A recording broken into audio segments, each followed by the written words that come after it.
पायल का पति दिनेश घर जमाई बनकर अपनी पत्नी पायल के घर ही रहता था। दिनेश की मां, जिसका नाम संगीता था, वह भी उनके साथ ही रहा करती थी।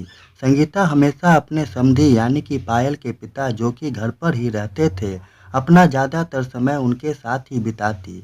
दोनों साथ में मार्केट भी चले जाते। पायल इन बातों पर ज़्यादा ध्यान नहीं देती थी, क्योंकि संगीता एक विधवा औरत और उसके पिता देवेंद्र प्रताप एक अमीर व्यक्ति थे। एक रात पायल अपने कमरे में सोई थी। देर रात उसकी आंख खुली तो पानी लेने वह किचन आ रही थी।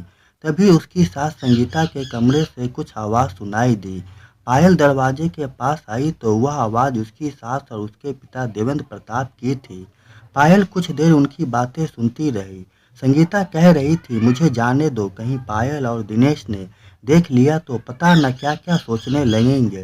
तभी देवेंद्र प्रताप ने कहा, उसकी चिंता तुम मत करो, दिनेश और पायल गहरी नींद सो रहे हैं। ज़्यादा परेशानी की बात हुई तो मैं उन्हें बता दूंगा। और इसके बाद वह ऐसी बात बोले कि मैं आप लोगों को बता भी नहीं सकता। पायल वहां से दबे पांव चुपचाप चली गई और अपने पति दिनेश के बगल में सो जाती है।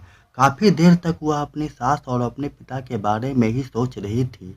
काफी सोच विचार के बाद वह दिनेश को न बताने का फैसला करती है, पर उसे कुछ अच्छा भी नहीं लग रहा था। एक दिन की बात है, पायल अपने पिता के साथ बुआ के घर गई थी।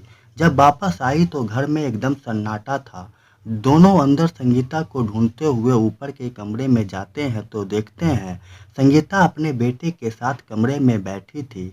दिनेश अपनी माँ से कह रहा था, सारा कुछ प्लान के हिसाब से चल रहा है, बस एक आखिरी सिग्नेचर बाकी है। संगीता कहती है, जब मैं तेरे ससुर से गप्पे मार रही होंगी उस वक्त तुम वह सिग्नेचर ले लेना।